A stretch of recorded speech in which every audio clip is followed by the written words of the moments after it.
All right, sit back and let me tell you about when 150 inmates turned against me and ran me out of a dorm in the county jail.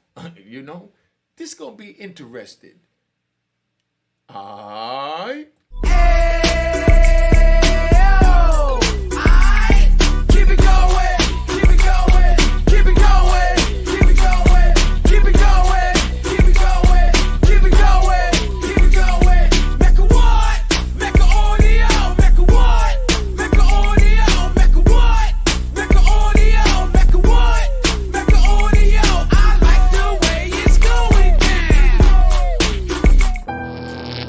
Unique Mecca audio here, man. I'm gonna tell you about how 150, inmates. I'm not gonna call them convicts. How 150 inmates ran me out of the dorm. you know. Now, I get to this dorm, and the way the dorm is set up, so you understand, I gotta ride and let you know what I'm talking about. The way the dorm is set up, it's like, of course, you got a wall over here with bars and windows, and a wall over here with bars and windows. Now, you got beds along those walls. In the middle of the floor, it has a 3-foot wall. On the back of that 3-foot wall, it had beds on each side. So it's 4 sets of beds, and a wall in the middle of the 4 sets. So now, when I come in, you got like these 5 dudes from the town. I'm out of town. You got these 5 dudes from the town.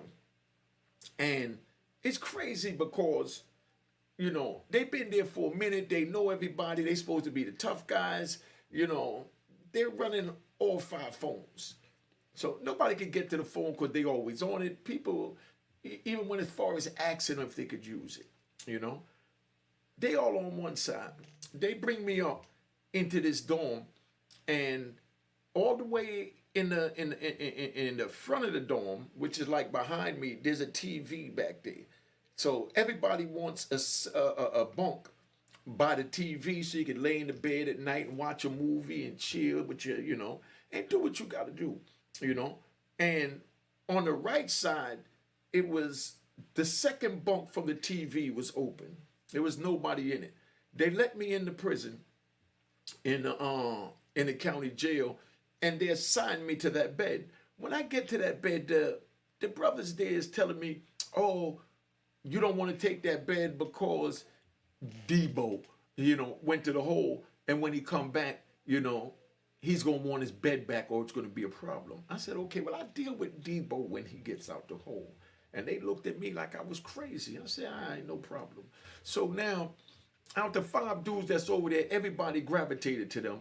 But once I got in the unit, I had 2 dudes that gravitated towards me. One of them was built like, if you ever seen the old Godzilla movie, remember Godzilla's baby was all thick with no neck and all that? That's what he looked like. So we called him Godzuki.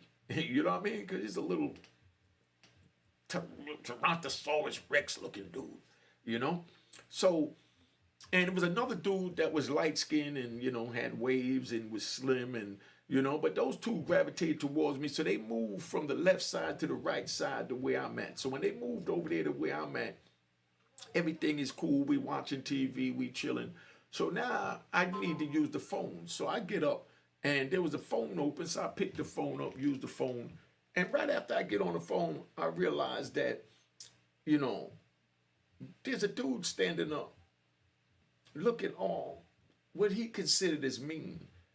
So I put my back to the wall, cock one leg up on the wall, and I'm talking on the phone. I'm looking at him, and he's looking at his watch, and, it's 15-minute calls. So he's timing it. So my 15 minutes is up, and I hang the phone up. As soon as I hang the phone up, he reaches over and he picks up the phone. He looks at me.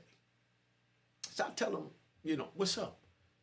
He said, "Nah, that's my phone." I said, "Oh, okay." And I dialed another number. I was finished, but I dialed another number, and I'm talking to somebody else. So he start pacing back and forth. And my 15 minutes up again, and he comes up again and said, yo, I'm waiting on the phone. I said, okay, well, you're gonna keep waiting, you know? And he turns around and he go back, he puts his sneakers on and he ties them up real tight, you know? So I'm sitting there and got one leg cocked up on the wall, so I tie each leg up one at a time real tight myself, you know, because now I'm ready for whatever. Wherever he trying to take this, that's where we gonna go with this. So I used the phone for about 5 more clicks. I stayed there about an hour and a half. And I go back and I sit down on my bed and I'm waiting on this dude to come try and, you know, bring me a move or come say something to me about the phone. And, you know, my 2 little, you know, henchmen that, you know, gravitated towards me, you know, they telling me what was going on while I was on the phone, that everybody was looking at dude like he was soft because, you know, I got on his phone without asking and made him wait, you know, and how he went and put his sneakers on and everybody's watching to see what's going to happen. I said, man, I'm not really worried about that dude, you know. So now, here comes this other dude, you know. A guy comes in the unit and he's about 6'4", 6'5", and he had a size 13 foot. He got on a pair of those new, the first pair of Air Jordans that came out. The red, white, and blue ones. Y'all know them, the little flat sole ones they came out with, but they was nice. Me, all my 2 henchmen, we couldn't fit them, but, you know, they was already telling me that them dudes on that side, they be robbing dudes for their sneakers when they come in. So they was plotting on dude. So they wanted to wait till after 12 o'clock, you know, count when the police is going for the night to go move on a dude. So at about 11:30, I get up, I take my 2 henchmen, you know, we go in the bathroom behind dude when he in the bathroom, and we throw a blanket over his head. We gave him what we call a blanket party. We threw the blanket over his head, and we just went to whooping this dude, knocked him down, snatched his sneakers off his feet, and beat him with his own size 13 sneakers, and took his sneakers, and, you know, we went back over there and laid down. Now, the lieutenant, well, the sergeant, it was a sergeant. The sergeant come up there, and dude is standing up by the bars and he ain't got on no sneakers. So sergeant calls him out the joint because he had a legal visit. He goes see his lawyer. When he goes see his lawyer, he goes down there socks. So his lawyer asks what happened, and, you know, the sergeant asks what happened, and he tell him somebody threw a blanket over his head, jumped him, and took the sneakers. So they asked him who took them. You know, he don't know who took them because there was a blanket over his head, is what he told them. So now he comes back up and he tells the couple of, you know, lame dudes that he hang with that, yeah, the sergeant gonna get my sneakers back. They're gonna find out who got my sneakers. You know, there was no cameras in this jail, so it had to be somebody to tell. So the dudes told them that it was me, you know, and I got his sneakers under the bed, you know, and I got them in a little plastic bag under the bed, and I'm waiting on somebody coming in size 13 so I could sell them, you know. And yeah, I was getting plenty of money, but I just like the violence and I just like to take things from dudes, you know. But I wouldn't have really took them, but they said that these dudes was gonna take them, so I wanted to take them from them first, and I'm trying to jug at these dudes. So now, when he come back up, and I find out that he went to the police, I told him straight up. I said, dude, you know, you got to shake the gate. That's another terminology. Shake the gate means you got to leave the dorm. Go to the gate, grab it with your bar, with your hand, the bars, and shake it and tell the police come get me. You know what I mean? Because you can't live in here no more being that you tell them. So police come up, he shakes the gate, and he leaves. You know. Later on, I'm chilling. I'm in there and I'm watching TV, and, you know, I decide to, you know, yeah, it's chow time. So when they call chow time and we all walk up there and we stand up and we waiting on chow, me and my 3 little homies is there. We like 7th in line, and, you know, but the food ain't gonna be there for another 20 minutes. But the police said get ready for chow. So we all up there chilling, and then now here comes the food cart. Food cart comes, and when the food cart comes and they say chow time, here come these 5 dudes. They come and they walk right up to the front of the line. If you youngins want to go to prison to have to live like this, feel free to do it. But I'm telling you, it wasn't worth it.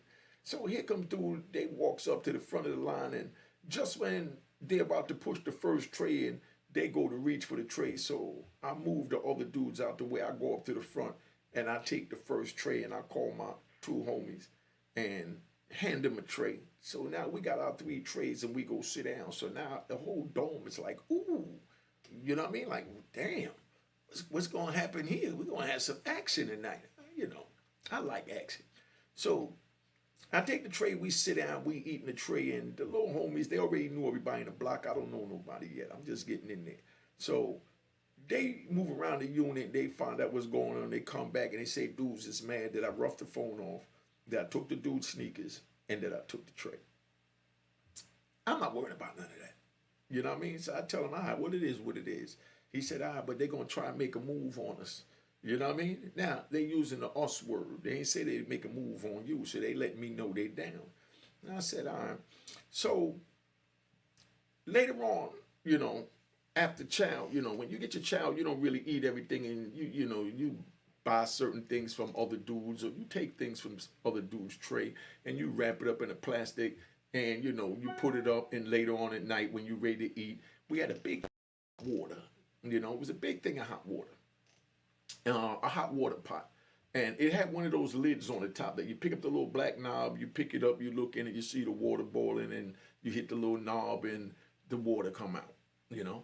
So at night they take the lid and they put it upside down, and the sandwiches that we save, say it's bologna or a hamburger or whatever, you put it in that lid and you put the lid on top of the thing, and that made what we call a microwave. So I decide I'm hungry. So I go up there and I go check the microwave, you know. There was something in the microwave, you know. Somebody had a couple of sandwiches in there, but I'm hungry. So what I do is I take out these sandwiches and I politely put it on the table, and I put my joints in the joint, you know. So I go back and I sit down, and, you know, my man is telling me, yo, you know, that was one of them dudes, you know, food you took out the microwave. Now, that's the biggest violation you could do in prison, is put your hands on somebody's food or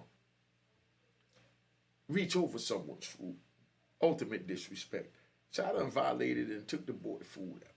So I already know what it is, but I'm trying to fight one of these dudes to, you know, to cut in and let them know that it's a new king in the block. So after I get my sandwich, I go eat. My man finds out. He come back telling me they heated. I'm not really tripping on none of that. So he dude goes in the thing and he puts his sandwich in the microwave, and he yells out, "Who put their hands on my food? Who touched my food? I know none of you coward mother whoop whoop whoop whoop ain't touched my food," and do. And he's doing all this barking, and everybody is so quiet you can hear a rat or ant pissing on cotton. You know what I mean? And it was just so crazy. So I stand up and I said, yo, I took that out of there, homie, my bad. And he said, why you put your hands on my food? I said, hold on, I can't hear you, because I'm in the back by the TV, and, you know, the microwave is up front by, you know, the police station and all that. I walk up to the front and I said, what you say? He said, why'd you put your hands on my food? So I just punched him dead in his face. Boop, boop, boop. And we get to fight. You know, so we tearing that joint up. I mean, we fighting hard. So everybody's standing around, they watching this fight, you know. He can fight. I'm not going to take that from him, you know. He got a couple of good licks in. I got a couple of good licks in. But it was a damn good fight. I felt like I won, and he felt like he won or he did good, you know. But everybody was telling him, like, nah, you know, that new dude unique, he put it on you. You know what I mean? This is what they telling him. So when they tell him that he's putting it on him, that I put it on him, now he mad, and, you know, I guess he wants another round, you know. I'm not even thinking about this dude, but, you know, I'm ready to whoop him again, right? So he goes, he puts his shoes on, he go talk to his homies and all that. And then they bring this dude up in the unit that I'm cool with, you know, from the street. But he's not an aggressive dude. But they bring him up and he moves on their side with them because he grew up with them, and, you know, I'm a out of towner. So he goes over there and he's sitting down with them, and he's coming over there, he talking to us, and you know what I mean? And he's basically telling me that dudes is in their feelings, this and that. And, you know, I'm basically telling, man, I wipe my ass with a dude's feelings. I don't care about his feelings. If it's something I did he don't like, tell him to bring it, you know? So he goes back over there and he don't tell him nothing. But he come back and he said, yo, they plotting on you, they plotting on you. I said, all right, well, don't get involved in it because you living over there with them and you got to stay down here. But I'm about to tear this joint up, you know? So dude turns around and later on that night, I go take a shower and I get out the shower. When I get out the shower, they used to give us like an army jacket to wear, you know, and, you know, army pants and an army shirt. So when you go see your lawyer or you go to trial, you put on this outfit to walk out there for wherever you want to go. They even had something called the ombudsman. Ombudsman is a terminology they use that means the counselor. So when you go see the ombudsman, you gotta wear that, and that's how you get your free phone call. If you can't reach somebody, they got a block on the phone or whatever. So I go see the ombudsman, and the ombudsman tells me, yo, I heard I got a lot of complaints about you already. And I said, man, ain't no complaints about me. I'm by myself. I don't know none of these dudes. And maybe that's why they're complaining, because there's more of them. And he's like, nah, I can see in your eyes that, you know, you're a troublemaker. I said, no, I'm not no troublemaker, man. He said, well, them dudes are troublemakers too, so I don't really like them anyway. None of us like them because they've been taking dudes' sneakers up there, and I heard you took the dude's sneakers the night before, this and that. So, of course, I said, man, I ain't take nobody nothing. He said, yeah, and he just smirked at me and laughed. He said, all right, well, carry on, warrior. You know what I mean? I guess he figured I'm going to go up there and get whooped out because they tell them all these stories about what they're going to do. So we shoot up there, right, and they take me back up to the dome. So we go back to the dome, I go take my shower, and, you know, when I get out the shower, they telling me that dudes is going to make a move on us, you know? So what I do is I go get, I think I got something I can show you. I go get a roll of toilet paper, a toothbrush, and they used to give out these little cheap pink, orange big razors. So I take the toilet paper and I roll up a piece of joint, you know, I roll a piece of toilet paper. I made what we call a wick. I'm even gonna give y'all, you know, I like to get a demonstration. This is a wick. So I rolled up a wick, you know, and then I take a battery and I take a razor and I chip a little corner of the battery here, and in the what they call that, the whatchamacallit pack, you know, Newport box of Marlboro's Camels, they got the little, you know, aluminum foil thing in it that's real thin. But it has aluminum foil on one side and paper on the other. So we cut these little tiny little strips. So we get the strips, you put one on the top, and where you cut the battery on the side, you know, you take the strip and you touch it on the side, and that little piece of paper, when that metal hit, it go poof, and it blows and it lights. So you put that on your mouth right there, and you bring the thing over there, and you take it, and boom, and it flames up and turns into a fire. So that's what's going on. So I go in there and I make my little, take the toilet paper, it's called a donut, and I pull out the inside and make it real fluffy, like so to burn. So I take that in the bathroom, right? And when I take it in the bathroom, I bring the toothbrush, and I told my two little henchmen to hold me down. So I go in there and I take 5 of the razors, I bust them down with some toenail clippers, and I get the blade out. When I get the blade out, I put all 5 of them together. I hold the toothbrush, the end of it, you know, the end of the toothbrush over the fire, and when I held it over the fire, I melted it. So when I melted it, I got a wet rag, and I take the 5 razors and I push it in the plastic, and I take the wax that melted from the plastic that melted from the toothbrush, and I'm shaping it on it to hold that blade in, you know, when it cools off, and I dip it in some cold water so it freezes up, you know. So then now I take the joint. I should have bought the props, but this is just off the head.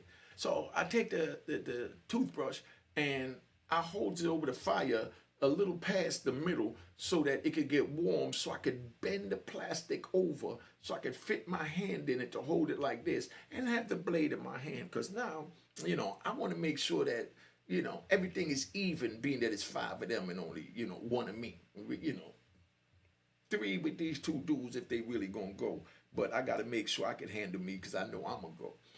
So later on that night, I go in the shower. I got my little, you know, homemade shank with me. And I come out the shower and, you know, they telling me, yo, dude plotting. So I already know what he plotting. Everybody always used to talk about, oh, if they got mad, even the biggest cow, oh, I'm gonna throw that hot water on you. Da, da, da. I mean, they argued over a spade game because they lost a hand or they feel somebody cheated or misbid or whatever, and they threatened to throw hot water on each other. Say, already let me know what their weapon of choice is. So when they did that with their weapon of choice, I said, okay. So I go get the army jacket, put on like 3 army shirts, and I put on like 3 army pants, and I put my Air Force Ones on, the ones with the strap. I strap them, make sure my ankle is tight so that I can get my grip because I'm ready to go to work. So I lay down on the bed, and while I'm laying on the bed, I tell the 2 little henchmen, I said, yo, I'm facing, the TV, so my back is to them coming up. So, dude thinking that I'm sleeping. So, I tell my man, when he get to the bed next to mine, just let me know, and I'm going to do the rest from there, and stand back. So now here come dude walking up the thing, and I'm laying down like I'm asleep, but I'm under this blanket. They're these big, thick, itchy wool blankets. I'm under the blanket. They were so itchy, you had to wear your army uniform with it. You know what I mean? When you lay down, it will see the itch your skin. It's real nasty. I can't believe they even gave that to us. But anyway, so I'm laying down with this itchy blanket over this army fatigue jacket and 3 army shirts and, 3 army pants, my Air Force Ones wrapped up. So dude think that, I done laid down to go to bed, because dudes go in their underwears and lay down and go to bed like that. So I'm laying down, and I tell him, let me know when he getting close. He say, yo, he's coming. So he's watching TV, and he's like, yo, he's coming. I said, just let me know when he get to that bed. Let me know when he get to the bed. So as soon as he gets to the bed, I jump up with this blanket. I say, it's a big, thick, itchy wool, like an army blanket, but we label it a prison blanket. So as soon as he gets there, he said, yo, he's there. I jumps up, and I take the blanket that was over me, throws it over him and the hot water, and, it was a big pot, big pot.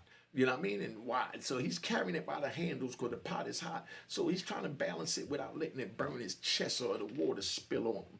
So I already know what time it is. So when I throws the blanket over him, I take my right hand, I throws it between his legs, take my left hand, I throws it over his shoulder. And when he tried to back up, when he saw me throwing the blanket, he dropped the hot pot. So the hot pot drops, and I grabs him with the blanket, and I slams him on his neck and started kicking him. And we fighting. So he jumps up off the ground when he feels that hot water on his ass. So he starts swinging, and we going at it, and I'm fighting him, and I mean we rocking and rolling. And I'm not gonna take nothing from him. He was a good fighter. So we fighting, and we fighting hard. So it's like boom, boom, boom, boom, boom, and everybody's screaming now. And they got another dorm across the hall from our dorm, because we upstairs, and everybody's on the bars looking. So from that, the police hears the noise, because downstairs they got 2 more units, and right under my unit was one, and under the unit across from us, that they at the other end of the bars, they did. See how immaculate my memory is. So a fake dude that never been through nothing would say I was capping. You know what I mean? But I'm telling you facts. Now, check. So everybody's screaming. So while they're screaming and carrying on, the police come running up there. When the police come running up there, they say, what happened? What happened? You know what I mean? And, we had separated from the fight, so they couldn't tell what happened. And that's where all hell broke loose. Gunshots to the rat bastards. Everybody pointed the finger at me and said that was him. He was fighting. You know what I mean? He's a bully. We don't want him in here, they said. They don't want me, little old me. What did I do? They said, we don't want him in here, So I guess they was comfortable with these 5 dudes taking advantage of them, and being that I was new, they wasn't comfortable with that. So they all pointed the finger at me. And then here comes this lieutenant. But I know the lieutenant from the street because his brother or family member used to cop from one of my spots. So he come up there, and lieutenant said, man, come on, what's going on? You know what I mean? And then here comes, sergeant. Here come another white sergeant. So another sergeant come up now. It's a white one, because it was a black one at first. And he asked what happened, and, I said, man, I don't know what happened. You know what I mean? He said, yeah, well, these dudes said this and that. And I said, man, I don't know what you're talking about. So they said, all right, come on. You know what I mean? You go into the hole. The hole was a cell the size of a card table. You know those tables that you put your food on that fold up in half, You see how thin it is? You can put your back on the wall and touch the bars. Is how small that joint was. No mattress, no bed, no nothing. Just a little hole in the middle of the floor that you're supposed to urinate and, defecate in, and then you got to sleep on the floor. Now I'm going to tell you how nasty this was. This is how they treated me, a human being. They got me laying in the floor. That other dudes was in the hole that done defecated and urinated, missed a hole in the hole nine, cause the hole, it went down. So when you pee it, it goes down into the hole. But, people don't go too close to the hole because it's stinking. You don't want to hold your joint over this hole. So they're pissed all over the floor. And once in a while, they'll come in and they'll bring like a mop bucket of hot water with some lye and bleach, and they'll just throw it on the floor and scrub the floor, and push it down in that hole. Try, retain the smell, but it was still nasty. So now you got urine, feces, vomit, blood, and now you got bleach and lye, all in this hole. And you got to lay in this little tiny room, and no matter which way you turn, you smell it. So you go to the bars normally. What I did, I went to the bars, and I'm breathing outside the bars, and I'm just trying to breathe out. And I had to do that for 7 days because I didn't want to inhale that because the bleach was strong, the urine was strong, the feces was strong, the lye was strong, the vomit was strong, and the blood was, oh my God, it was, oh. But anyway, so I'm sitting in there, and while I'm sitting there, it gets so crazy. They kept me down there for 7 days. So after 7 days, they come and they take me out. And they said, we're going to put you over here in this other dorm, So they put me in the dorm downstairs. Now, when they put me in the dorm, I mixed it up. Like I said, I'm out my head. What happened is, right, hold that one. I put the horse before the cart about the shoe. This is how I wound up in the shoe. That night when they went to take us down, they said they was going to put me in the shoe. And the two little henchmen that was with me, they said, well, if he going to the hole, I'm going to the hole. That's what the first one said, the light-skinned brother. So they said, well, you going to the hole too? So then here comes little Godzuki. He said, well, I'm going too. You know what I mean? So we figured that they only got 3 of these nasty little cells. They can't put us all, there, because there's always somebody in there, even if it's for a night to scare them or whatever. So instead, they move us downstairs. You know what I mean? They put us downstairs in another dorm. So this before I get to the hole. This is how I wound up getting to the hole. So I'm down there, and remember the dude I told you that was coming in, and he was sitting there and telling us what was going on. But I'm cool with him from the street, but these is homies he grew up with, but he ain't really like that with him. But he respect them because they supposed to be the gangsters of the prison.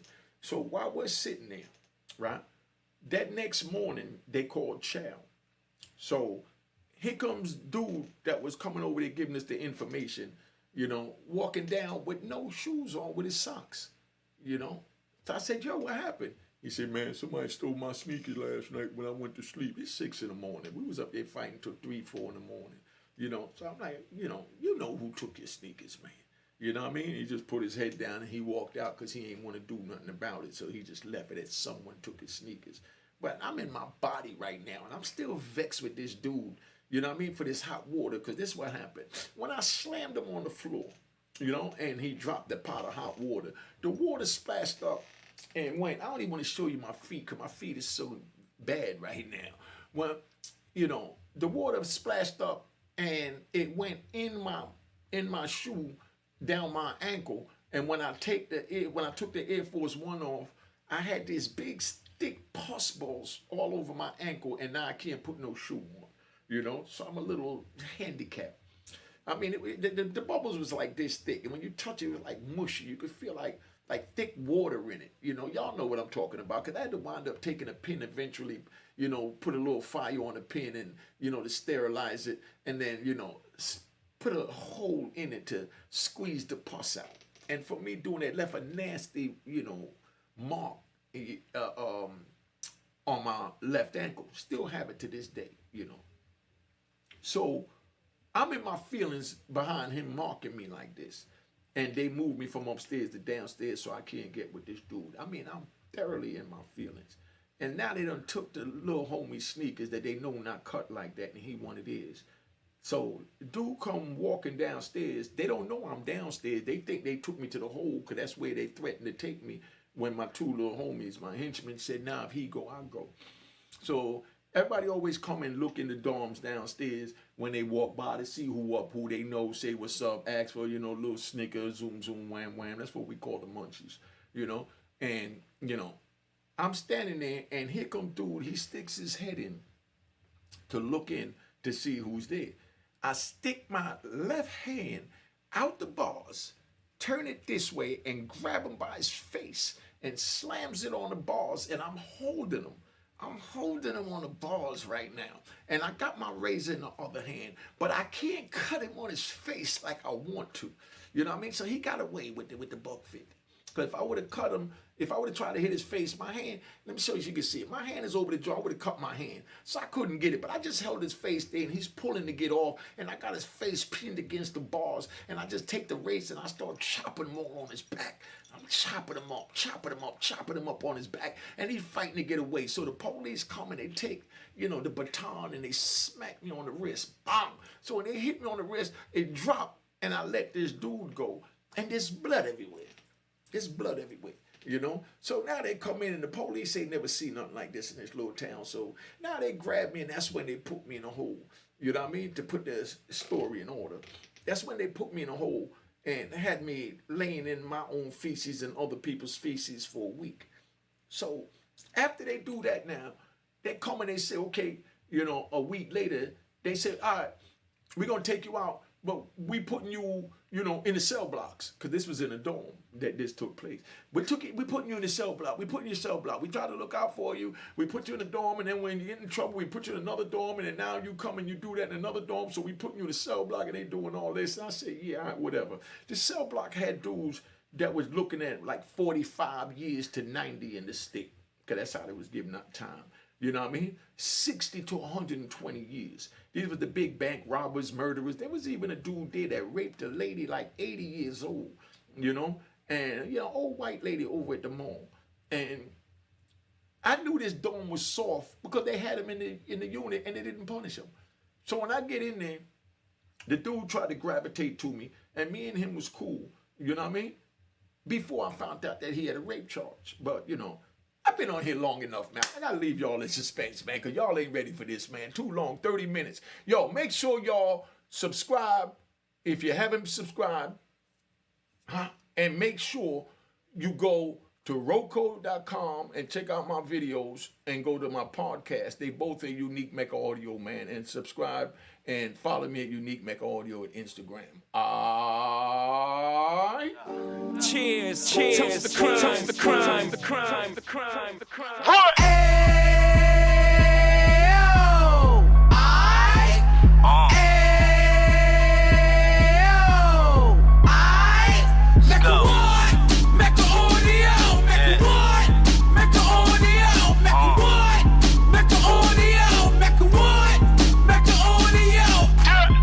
Fresh out the can of 26, yeah. Heat back on the strip, getting back in the mix. Yeah. What he mentions a gift. You stand up 10 toes down, and I suggest you pay attention to this.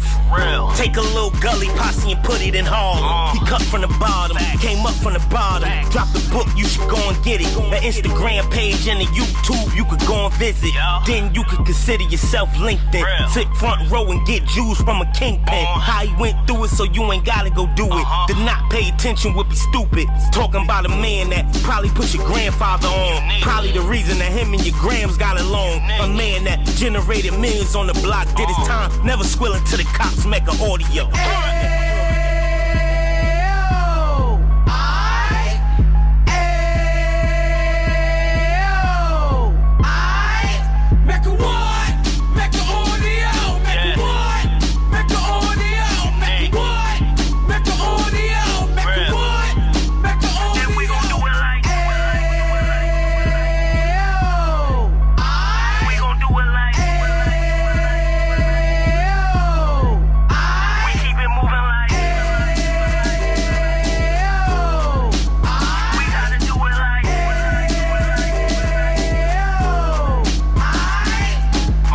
Get it live like 2 G's in the 90s. Drop top beamer so shiny.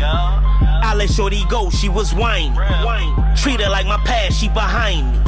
Spend a couple bands on the Dapper Dan. You be back again, getting green like a Packers fan. No cap, it's a roaring uptown. They be whoring uptown, Dominican bust downs.